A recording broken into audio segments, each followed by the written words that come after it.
I'd like to welcome you all to Sunday service here at Ananda Village, and especially welcome to our guests and visitors.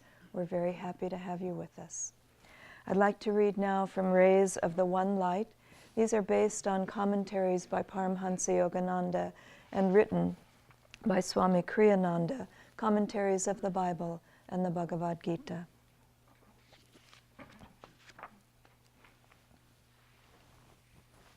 The topic this week, the law of karma, bondage or soul release. Truth is one and eternal. Realize oneness with it in your deathless self within. The following commentary is based on the teachings of Paramhansa Yogananda. The epistle of St. Paul to the Galatians contains this oft-quoted statement, "Be not deceived, God is not mocked.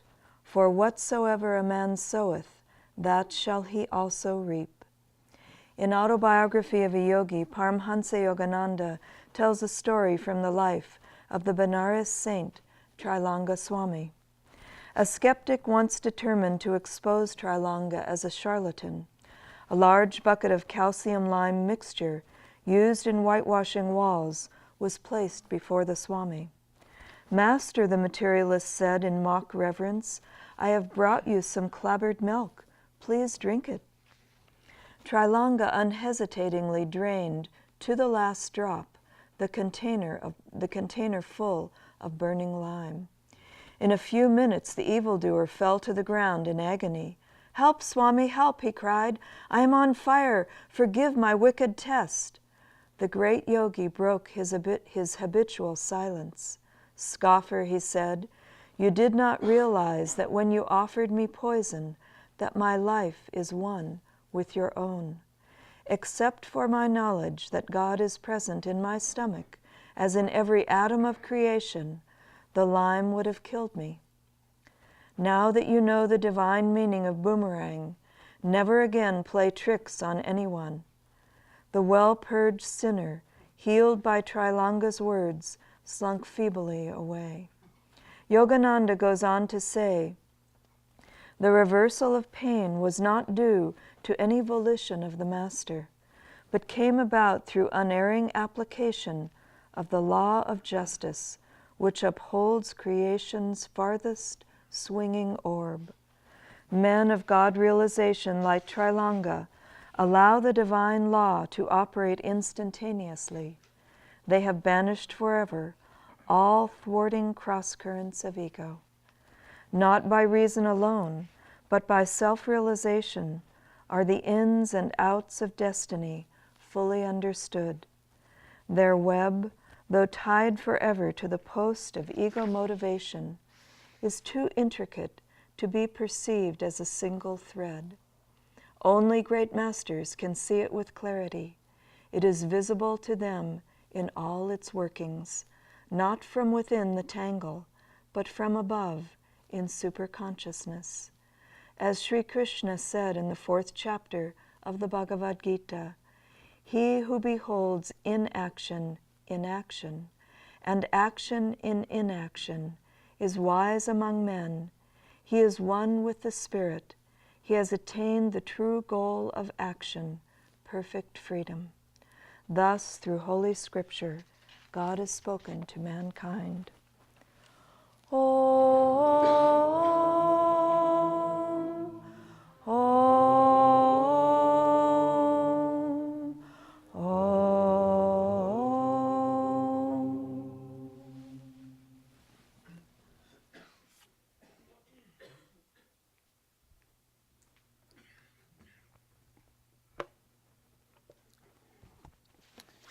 Welcome to another beautiful sunny California summer day.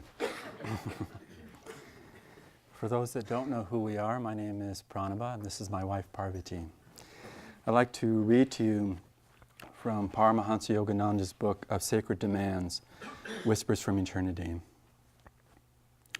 Bless me that I may perceive Thee through the windows of all joyous activities. Look upon me and cheer me always as I engage in my daily duties. Let my every action, whether waking, sleeping, or dreaming, be sprayed by the fountain of Thy presence.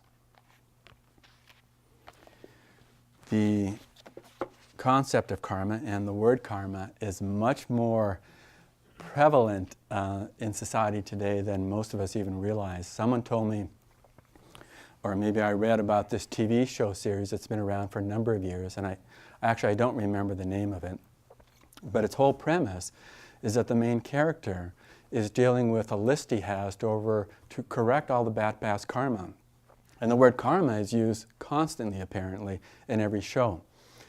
But you can see if that's there in Hollywood, it's very interesting. But the question is whether anyone really understands karma other than a very superficial level. Because the word karma simply means action. And when we have that reference point, we start to piece together a little bit more practical way of dealing with karma. On this weekend of Thanksgiving, the idea of gratitude and karma, it's good to understand it because these recent events in Mumbai, India, really, I think, push most of us in terms of really grappling more deeply with concepts of gratitude and karma. Horrendous activities by mankind against mankind test us. They bring us puzzlement at times, or the question at least, why? Or how could a loving God allow this to happen? And it's an important time for us to really go within and really feel what's meant by these concepts. And gratitude ties in with karma, because once we really understand that all the qualities that we work with that are positive create a flow and a transformation within our own karma. Because we have the past karma, and it ties in with last week's topic of reincarnation, that from the perspective that Yogananda brought in the ancient teachings of yoga, that it isn't just this one lifetime that we're dealing with, but past lives that influences greatly. And without that, we start to see just a puzzle of why someone is born this way, or born with grace in their lives. One person, in their youth may die early. Why? Why do these things happen? But when we look in a longer rhythm of many lifetimes coming to this point, we start to realize that freedom in what we do really simply comes down to freedom of being free from our karma. Most of what we do is influenced by those tendencies from the past, so that we, not only genetically from our DNA and hereditary traits, we have influence that we arrive with in this lifetime. And so the point is karma good or bad? Is karma binding to us, or is there's a soul freedom? Well, it's both. It just depends on what we do with it. Because even the concept of karma yoga, we bandy that around a lot here at Ananda, and I think most yoga groups do. And often the synonym for karma yoga that we do is simply getting things done, activities. We have karma yoga days in the community. But remember, it's karma yoga that's the concept. And what that signifies is the oneness in the divine, our oneness in our absolute, our true self, through our activities. So unless we have that focus, what we call karma yoga could indeed produce more karma. And it does. It does very easily for us. So what's the point? The point is that the concept of karma yoga gives us that clue that what we're really tuning into is the ability to act without the attachment to the fruits of our actions. That's called nishkam karma. Meaning that we need to act, as this verse from the Bhagavad Gita in a very intriguing way encourages us, that to see inaction in action, and to see action in inaction. Well, another way to understand that maybe will help us as we make this practical is another saying of Yogananda's, where he said to be calmly active and actively calm. meaning that when we are in activity, we ideally will remain in our center, connected to God, feeling that flow of God being the doer through us. And then in meditation, we're not passive. We're not just sort of sitting there like a sponge, waiting for God to come, but rather we're engaging, we're activating, we're involving our experience, but granted with relaxation and centeredness to draw God's presence ever more dynamically into our lives. Otherwise, it's sort of like a story I read about this young boy that he was on the kitchen counter just about to go into the cookie jar, and his mother appears and says, "Johnny, I don't want to ever catch you doing this again." And his response is, "But Mom, you're so quiet, it's hard to get away with it." So he was hearing, "Don't ever let me catch you." He wasn't concerned about doing it. And that's what happens for some of us if we're not clear about what's really going on. It's not just to, slide around with these things and maybe sweep it underneath the carpet, but rather, in the midst of everything, is to be real about that what's really being asked of us is to be more in God's presence. And this focus of gratitude that we have for Thanksgiving gives us a very powerful means and experience of allowing this to happen, that we shift from karma being a bondage into being really the experience of soul freedom. Because in gratitude, what we do is we identify less with who we are and identify with that greater self of who we are in the world around us. And by sincerely and dynamically activating that, by allowing ourselves to be an instrument for that gratitude, we indeed become changed by that. No matter how much the benefit is to those that we express the gratitude to, we open up a greater channel for that grace to come into our lives. And indeed, we are the ones that receive the blessing of gratitude in response. By simply offering ourselves as an instrument, rather than waiting for someone else to thank us before we thank them. It's always that way. I was reading an article just recently, I forget where, about this man, a journalist, who did this experiment. And basically what he did was very simple. He simply said hello to everyone that he encountered. Everyone. And he said I think he committed to a year doing it. It may have been some other time framework. But it was fascinating what he found. And again, it ties into what I'm saying here. He was the one that benefited from it much more. But what he saw in response was that, I don't know if he would phrase it this way, but to paraphrase what he was saying, that it was like waves of this feeling of him opening up to it, allowed others to feel that experience. And he said, some of the people that it really became noticeable were the people that most people would never say hello to. Because maybe they're in a bad mood, or who knows, they're derelicts on the street or whatever. But he said in that experience of opening up to that, he could feel that his day became a richer experience. Because he never really found out from most of the other people, other than that quick exchange, if there was any further result from that experience. But he said it didn't concern him. It really wasn't why he was doing it. He just really wanted to be more in that experience of gratitude, of sharing with other people, the essence of who he was. Because with karma, what we have is that we've got these tendencies that come from our attachments, either in this lifetime prior to this point, or in previous lifetimes. And they will bind us if they get the emphasis of our identification with them. So if you really, really like to eat something or really don't like to eat something, those kind of attachments become much more embedded in your experience. And indeed, I've said this in many classes. I heard this scientist on National Public Radio Science Friday show one time, that he was saying the research that they've done conveys the stark reality that by the third time, that you actually eat something you really like or don't like, it's entirely by memory that you have that experience.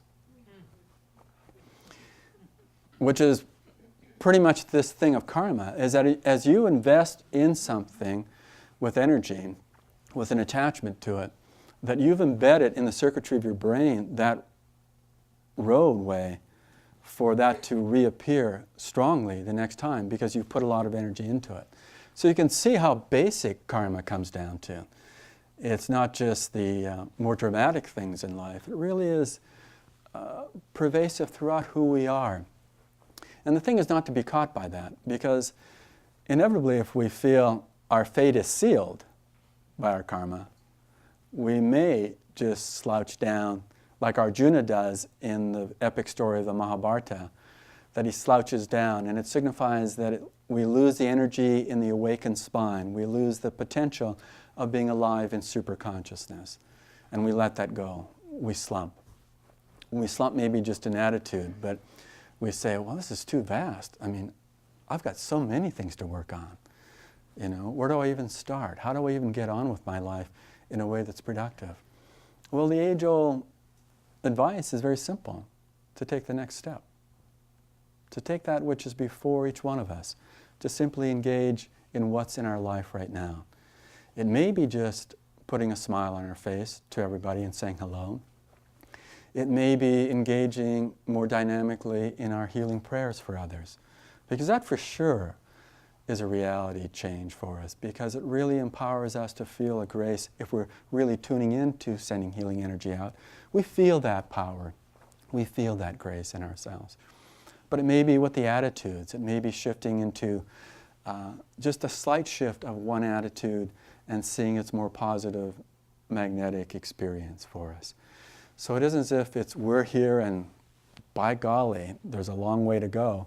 We're here because this is the gift of God for us at this point, is to really be engaged where we're at. Because if we're not engaged here, no matter how far it seems to that experience of oneness with God, it's always going to remain far away. But if we can learn also to be primarily grateful to God, meaning that whatever comes of itself, let it come, that everything will be a gift, everything will be something we can appreciate. We may not be able to cognize that, and I'm sure if you're like me, you haven't cognized a whole lot of those gifts in the right way. They have been just overwhelming at times. I know we were in Hawaii not long ago, and I decided I would do some boogie boarding because I've always experienced a great sense of fun doing it. And the first day, Divine Mother sort of lulled me into that. This is great. It was really fun. I could ride these waves and for hours and hours. The next time I went out, almost every wave was one of these waves that just plowed everyone down. And yet, foolishly, you run back out, you know, because there's always the hope, hey, you know, if I just get it the right way, if I just put the energy into this, that wave won't collapse on me or plow me into the sand. I remember one time just being tumbled, I mean really badly, and my thumb almost got ripped off from the cord attached to the boogie board. And I remember just thinking, sheesh. And then I look out, there's a wave I can ride. But that wave is always there from Divine Mother and the Masters saying, hey, I'm just asking you to put out the energy. Some of the waves won't really be what you think they will be.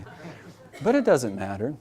The point is to enjoy that experience, because one, you learn when to dive under the wave rather than to ride it. You learn from the experience that being grateful, okay, now I recognize this wave is going to kill me rather than be a fun thing. But it's part of the whole process that we become enlivened and we become connected with that experience. And so the gratitude, sure, it can be to the wave, but really, of course, it's to the giver of the waves to us. All those experiences, you know, whether we term them challenging at the time or just open and wonderful at other times, It's really relative to us in terms of what we offer in the experience. And so karma, of course, will bind us if we attach ourselves to our actions and thoughts. But it is the tests that are the reflection of our karma in the past that become the vital way for us to grow and get past that karma. So karma itself is simply a means for us to explore going past the karma. And if we can resolve to at least take that next step in whatever circumstance happens to us. Because again, you can get caught by that wonderful, open, expansive experience if you're attached to that.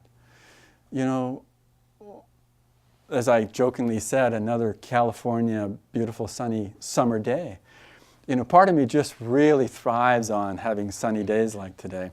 And there's one of Swami's songs called Home is a Green Hill that references this idea that, you know, always picturing that it's wonderful when the skies are blue and clear. But of course they will be gray and there will be clouds. But that's a given. But does that really need to affect who we are in our experience of life? Well, of course not. It's only because we put a lot of investment into being attached. I need sunny skies to be more happy. And I think we enjoy that, but if we're attached to it, and suddenly we're, you know, in some environment that doesn't have that much, then are we saying that we're controlled by environment? Certainly, Yogananda said environment affects us greatly, but can we still make that choice from our own experience of being centered to deal with that karma? Of course. And it's more that we just need to reminding ourselves and be reminded from others, and to hopefully remind others without being too direct and harsh in our encouragement. But the idea that we're lifting ourselves into the experience where we're going past karma. And if we can appreciate this thing of being actively calm and calmly active, suddenly we have a very direct means of taking that next step. You know, that we go into meditation, just that reminder, okay, this isn't just hanging out. You know, it's not just being here, but how can I offer myself more with deepening devotion? You know, more of my energy, more of my willingness, all these things, more of my gratitude. You know, when we say a prayer before we do a Sunday service, when we say a prayer before we have our meditation, in a sense, it's that conversation with God to dynamically be there rather than waiting for God to happen for us. We're saying, we're with you and you're with us. Now let's go deep in that experience through meditation. But in that, we are alive. And then when we can come from that centeredness in deep meditation, and even if it isn't deep meditation, because that happens, just feel that I can go forward with this next step of a little bit of that connection with God. And then in our activities to permeate, to really vibrate with the sense of offering into that experience, that God is a doer through us. I mean, that's the essence of karma yoga. It's not just doing things, but realizing, and if we can't realize, at least visualize, imagine that God is the doer through us. And in that, we will have the experience of divine freedom, and we will have the touch of God's love and joy in our hearts. And with gratitude, we can radiate out blessings out to the world. And that blessing, those blessings, become very real in times when there are traumas that are affecting people, when there are great horrific things happening. It is the power that we can bring to the world from our centeredness in the divine that really helps in this time when we can bring the sense of compassion, of love, and of hope of God's presence into hearts and minds of people everywhere. Let's take a moment to meditate. Actually, I forgot. I was going to read this from the Autobiography of a Yogi, which is very powerful in summing up what I just spoke about. And this is with Swami Sri Yukteswar. The darkness of Maya is silently approaching. Let us hie homeward within. With these words at dusk, my master, Swami Sri Yukteswar, constantly reminded his disciples of their need for Kriya Yoga. A new student occasionally expressed doubts regarding his own worthiness to engage in yoga practice. Forget the past, Sri Yukteswar would console him. The vanished lives of all men are dark with many shames. Human conduct is ever unreliable until anchored in the divine. Everything in future will improve if you are making a spiritual effort now. Everything in future will improve if you are making a spiritual effort now. Let's meditate for a moment.